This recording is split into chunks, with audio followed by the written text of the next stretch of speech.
नमस्कार मित्रांनो, संजय गांधी निराधार योजनेबद्दल अत्यंत महत्त्वाची माहिती आलेली आहे व कोणाकोणाच्या खात्यामध्ये पैसे जमा होणार आहेत याबद्दल सविस्तर माहिती आपण आजच्या व्हिडिओच्या मार्फत बघणार आहोत. मित्रांनो, व्हिडिओ पूर्णपणे बघा जेणेकरून महत्त्वाची माहिती तुम्हालापासून सुटून नको जायला, म्हणून व्हिडिओ पूर्ण बघा. मित्रांनो, राज्य सरकारचा जो मोठा निर्णय आलेला आहे की या योजनेचे पैसे आता जमा होणार थेट लाभार्थ्यांच्या खात्यात. आता नेमकं कोणती योजना आहेत, काय आहेत, तर सर्व आपण आजच्या व्हिडिओच्या मार्फत सर्व जाणून घेऊयात. तर तुम्ही हा व्हिडिओ पूर्णपणे बघा. मित्रांनो, सर्वसामान्यांच्या गरजू लोकांसाठी शासनाने अनेक योजना आणलेल्या आहेत. या विशेष लाभार्थ्यांच्या आर्थिक सहाय्य करण्यासाठी काही योजना आहेत. या योजनेचे पैसे लाभार्थ्यांना पोहोचण्याबाबत विलंब होती. ही समस्या लक्षात घेत मुख्यमंत्री देवेंद्र फडणवीस यांनी मोठा निर्णय घेतला आहे. या निर्णयानुसार विशेष सहाय्यक योजनेचे पैसे महा DBT मधून थेट लाभार्थ्यांच्या खात्यात जमा होणार आहेत. सर्वसामान्यांच्या गरजू लोकांसाठी शासनाच्या अनेक योजना आहेत. यात विशेष लाभार्थ्यांचं आर्थिक सहाय्य करणाऱ्या काही योजना आहेत. या योजनेचे पैसे लाभार्थ्यांना पोहोचविण्याबाबत विलंब होत आहे. ही समस्या लक्षात घेत मुख्यमंत्री देवेंद्र फडणवीस यांनी मोठा निर्णय घेतला आहे. या निर्णयानुसार विशेष सहाय्यक योजनेचे पैसे महा DBT मधून आता थेट लाभार्थ्यांच्या खात्यात जमा करण्याचा आदेश मुख्यमंत्री देवेंद्र फडणवीस यांनी मंगळवारी दिले आहेत. सध्या मंत्रालयातून विभागीय आयुक्त, मग जिल्हाधिकारी आणि तिथून तहसील कार्यालयात या योजनेचे पैसे येतात.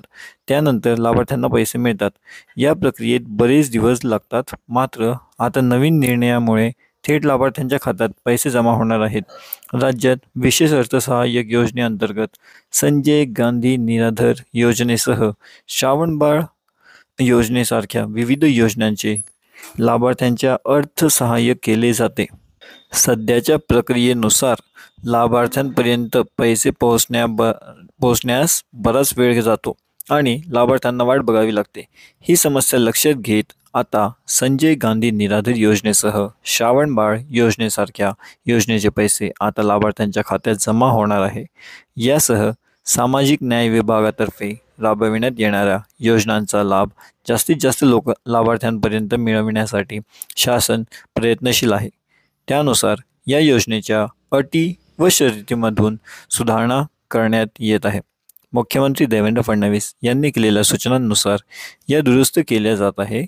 यासह शासकीय वसतिगृह इमारती आवश्यक दुरुस्ती करावी, वसतिगृहात सोय वेळेत मिळावीत याची खात्री करावी, तसेच त्यांच्या प्रवेश प्रक्रिया ऑनलाईन करावी, जात पडताळणी प्रक्रिया ऑनलाईन करावी. मुख्यमंत्री तीर्थदर्शन योजनेसाठी पोर्टल लवकरच लवकर सुरू करावे अशा सूचना मुख्यमंत्री यांनी बैठकीत दिल्या. तसेच मुख्यमंत्री सौर ऊर्जा वाहिनी या प्रकल्पाची कामे वेगाने सुरू असून प्रकल्प विकासांना येणाऱ्या अडचणी सोडविण्यासाठी जिल्हाधिकारी, पोलीस अधीक्षक यांची नियमित आढावा बैठक घ्यावी. तसेच या संदर्भात अहवाल येत्या 15 दिवसात मुख्यमंत्री कार्यालयाकडे सादर करण्यात येणार आदेश देखील मुख्यमंत्री देवेंद्र फडणवीस यांनी दिले.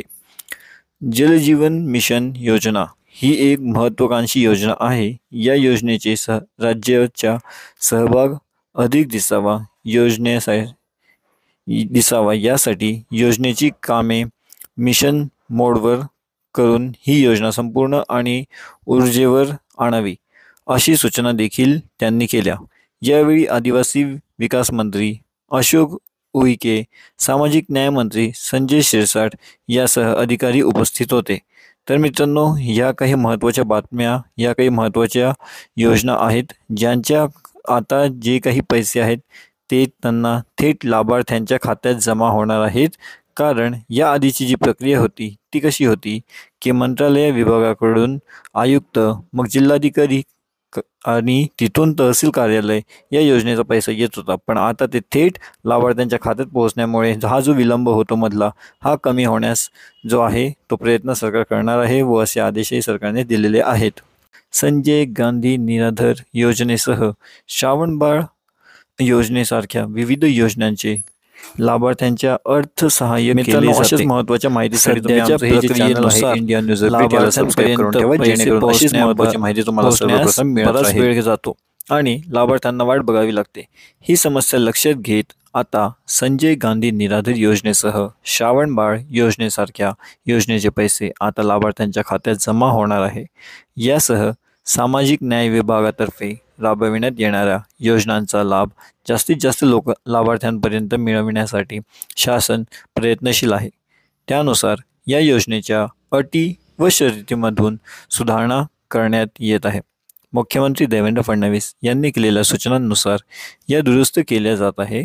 यासह शासकीय वसतिगृह इमारती आवश्यक दुरुस्ती करावी, वसतिगृहात सोय वेळेत मिळावीत याची खात्री करावी, तसेच त्यांच्या प्रवेश प्रक्रिया ऑनलाईन करावी, जात पडताळणी प्रक्रिया ऑनलाईन करावी.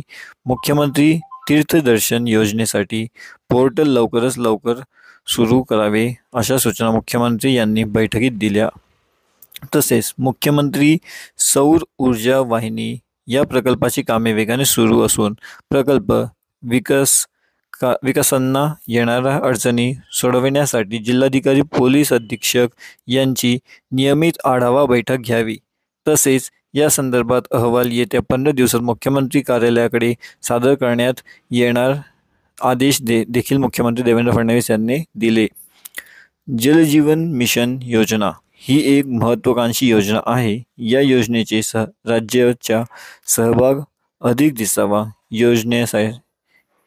दिसावा यासाठी योजनेची कामे मिशन मोडवर करून ही योजना संपूर्ण आणि ऊर्जेवर आणावी अशी सूचना देखील त्यांनी केल्या. यावेळी आदिवासी विकास मंत्री अशोक उईके, सामाजिक न्याय मंत्री संजय शिरसाट यासह अधिकारी उपस्थित होते. तर मित्रांनो, या काही महत्त्वाच्या बातम्या, या काही महत्त्वाच्या योजना आहेत ज्यांच्या आता जे काही पैसे आहेत ते त्यांना थेट लाभार्थ्यांच्या खात्यात जमा होणार आहेत. कारण या आधीची जी प्रक्रिया होती ती कशी होती की मंत्रालय विभागाकडून आयुक्त, मग जिल्हाधिकारी आणि तिथून तहसील कार्यालय या योजनेचा पैसा येत होता. पण आता ते थेट लाभार्थ्यांच्या खात्यात पोहोचण्यामुळे हा जो विलंब होतो मधला, हा कमी होण्यास जो आहे तो प्रयत्न सरकार करणार आहे व असे आदेशही सरकारने दिलेले आहेत.